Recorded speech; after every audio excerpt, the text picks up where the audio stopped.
आज के क्लास में आप लोगों का हार्दिक स्वागत है।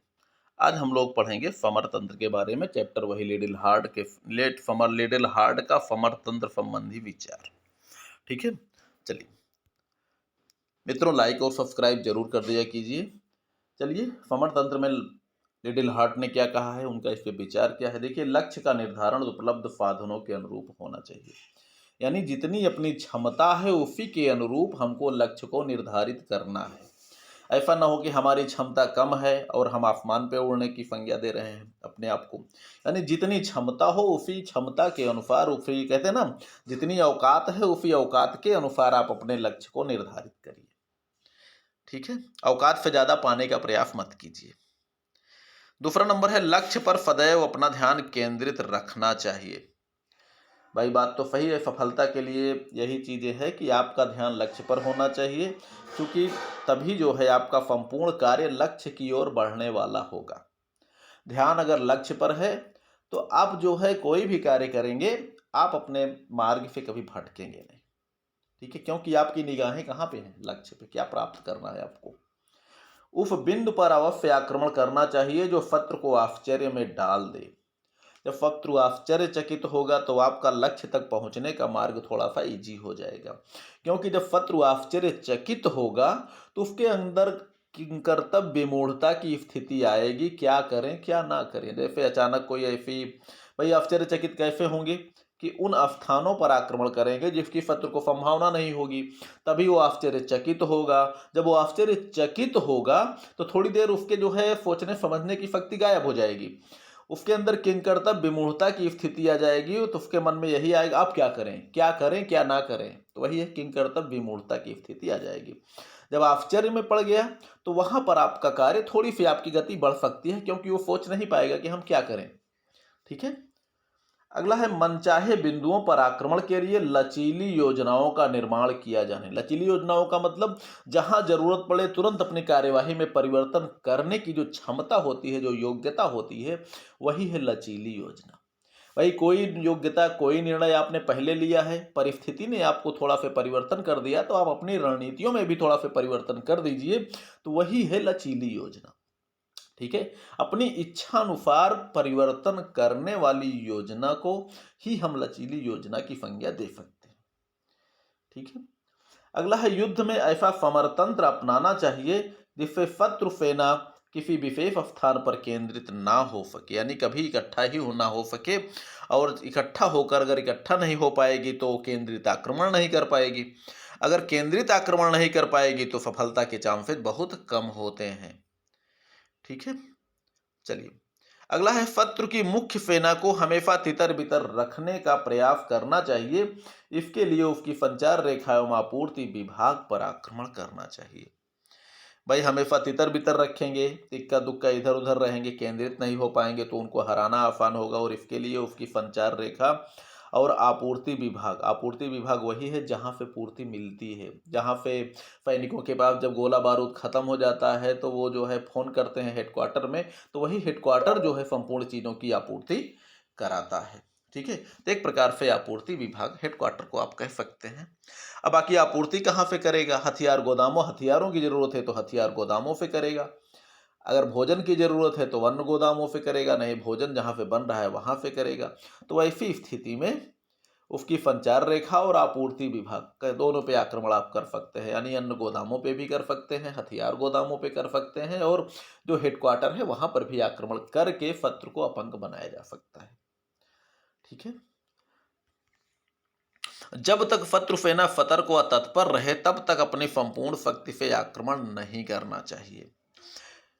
यदि प्रथम प्रहार में असफलता मिले तो द्वितीय प्रहार पूर्व विधि से नहीं करना चाहिए। मित्रों, इसमें कुछ समझाना नहीं है। पहली अगर एक आक्रमण में अगर आप असफल हो गए तो तुरंत आप अपनी रणनीति को बदल दीजिए, दूसरे तरीके से आक्रमण करिए, क्योंकि आपकी तकनीकी पुरानी हो चुकी है। ठीक, चलिए अगला है, अप्रत्यक्ष उपायों की स्ट्रैटेजी। मित्रों, ये आप लोगों के लिए बहुत ही महत्वपूर्ण जो है चैप्टर है, बहुत ही महत्वपूर्ण ये टॉपिक है, क्योंकि ये अक्सर पूछा जाता है। और लिटिल हार्ट जिसके लिए प्रसिद्ध हैं उनमें भी ये एक है। जैसे आपको एक चीज़ हम फिर से बता दें, लिटिल हार्ट ने जनरलों का गुरु कहा जाता है, ऑब्जेक्टिव प्रश्न में पूछा जा सकता है। 20वीं सदी का क्लाउज़विट्ज़ कहा जाता है, ये भी ऑब्जेक्टिव प्रश्न में पूछा जाता है।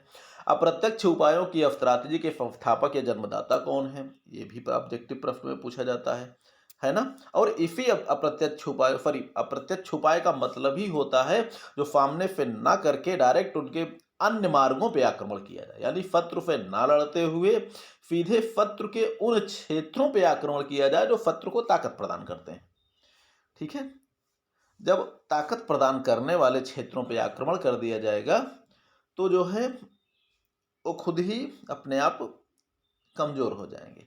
जैसे कभी आप लोग देव और दानों के युद्धों में आप देखते थे ना, देवता जो है, देखिए देवताओं की रक्षा करना भगवान विष्णु अपना कर्तव्य समझते थे। तो देवताओं का और ये दैत्य जो है ये मानते थे कि इसी विष्णु के कारण जो है देवताओं को ताकत मिलती है। तो विष्णु भगवान को अपना दुश्मन खुद ही बना लेते थे। तो उनका विचार यह था कि अगर विष्णु पे आक्रमण किया जाए तो देवता तो अपने आप कमजोर हो जाएंगे, क्योंकि उनको ताकत देने वाला कौन है, विष्णु। ठीक है, लेकिन देवता कभी नहीं सोचते थे कि शंकर भगवान पे आक्रमण किया जाए, ब्रह्मा जी पे आक्रमण किया जाए, कि क्योंकि ये दैत्यों को ताकत देते थे, दैत्यों को वरदान देते थे, ऐसा कभी नहीं सोचते थे। यानी वो जो है देवता भगवान विष्णु को, सॉरी भगवान भोलेनाथ को, जो कि दैत्यों को भी वरदान देते थे, ब्रह्मा जी को दैत्यों को भी वरदान देते थे, उनको अपना दुश्मन नहीं मानते थे। लेकिन जो है भगवान विष्णु को अपना दुश्मन ये दैत्य मानते थे, क्योंकि वो जो है देवताओं के पक्ष पे युद्ध करते थे। भगवान भोलेनाथ और ये ब्रह्मा जी के वरदानों की काट जो होती थी उसका निवारण करते थे भगवान विष्णु भगवान।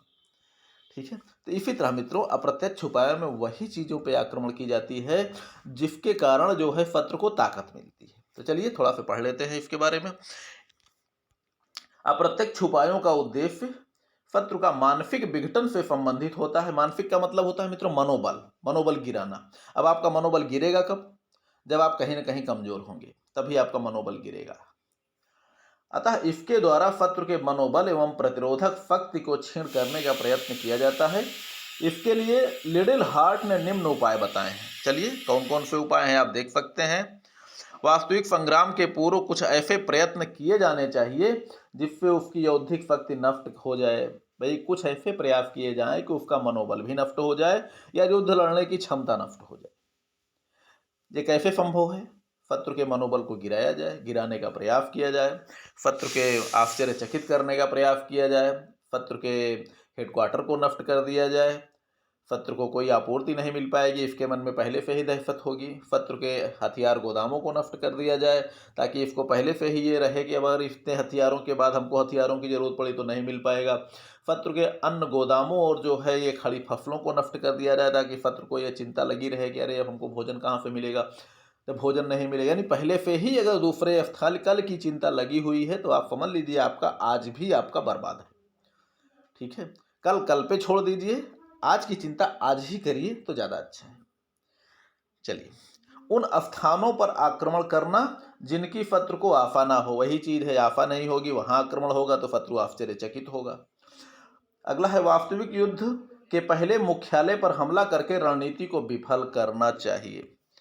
ठीक है, शत्रु को असंतुलित करने का भरपूर प्रयास करते रहना चाहिए। अधिक से अधिक भूक्षेत्र पर अधिकार करके शत्रु को अपहाज बनाने का प्रयास करना, यानी ज्यादा से ज्यादा उसके क्षेत्रों पर अधिकार करेंगे तो शत्रु को मानसिक रूप से मन पे उसके चोट लगेगा, अरे हमारा पूरा क्षेत्र कब्जाए जा रहे हैं। जब कब्जाए जा रहे हैं तो तेजी से आक्रमण करने का प्रयास करेगा। तेजी से आक्रमण करने का प्रयास करेगा तो लापरवाही भी हो सकती है। यानी जब अपना वो होफ खो बैठेगा, आक्रमण करेगा तो ऐसी स्थिति में लापरवाही होगी। और लापरवाही अगर उसने किया या फिर जो है उसने गलती किया तो गलती की ताक में रहना ही एक जनरल को चाहिए भी। वैसे भी कहा जाता है ना कि शत्रु की गलती से भी लाभ उठाना ये जनरलों को आना चाहिए। ठीक है, अगला है शत्रु की यातायात एवं संचार रेखाओं को खतरे में डालने का प्रयत्न करना ताकि जिससे युद्ध की सामग्री व सेना मोर्चे की ओर ना पहुंच सके। ठीक है, शत्रु को लगातार आश्चर्यचकित करने का प्रयास करना चाहिए। शत्रु के खाद्य भंडारों पर हमला करना चाहिए। शत्रु की सेनाओं पर सामने से आक्रमण न करके उसके मुख्यालयों को लक्ष्य बनाना चाहिए। मित्रों यही हमने कहा था कि शत्रु से सीधे न लड़ते हुए डायरेक्ट उन स्थानों पे अटैक करिए जो शत्रु को ताकत प्रदान करते हैं। ताकत वही है मुख्यालय, जो कि हथियारों की आपूर्ति करता है, भोजन की आपूर्ति करता है, सारी व्यवस्थाओं की आपूर्ति करता है। ठीक है, तो वही होता है मुख्य रूप से मुख्यालय। बाकी ये तो मुख्यालय है, बाकी उसके बाद और भी चीजें होती हैं उसमें जो उनको ताकत प्रदान करते हैं। अगला है प्रचार के माध्यमों के द्वारा जनता एवं सेना का मनोबल तोड़ने का प्रयास करना चाहिए। युद्ध से पूर्व जब सेना मार्च कर रही हो उस समय आक्रमण करके उसे तितर बितर कर देना चाहिए। यानी जब सेना युद्ध के मैदान में ना पहुंचे, रास्ते में ही हो, तो कहीं ना कहीं से दाएं बाएं से चाहे घात लगाकर चाहे आक्रमण करके, क्योंकि चलती फिरती सेना का ना तो कोई संगठन होता है, ना ही उसका कोई मनोबल नफरी, ना ही कोई उसका जो है अच्छा समरतंत्र उसमें निर्धारित कर पाता है। तो उस स्थिति में अगर उसके ऊपर घात लगाकर हमला किया जाए तो शत्रु सेना जो है तितर बितर भी हो सकती है और उसको जो है भारी मात्रा में क्षति भी पहुंचाई जा सकती है, और जब युद्ध के मैदान में वो पहुंच ही नहीं पाएगी तो युद्ध लड़ने के पहले ही युद्ध में विजय प्राप्त हो सकती है। ठीक है मित्रों, तो उम्मीद करता हूँ ये भी चैप्टर आपको समझ में जरूर आया होगा। बाकी पढ़िए लिखिए मस्त रहिए, लाइक और सब्सक्राइब मित्रों जरूर कर दिया कीजिए। ठीक है, चलिए।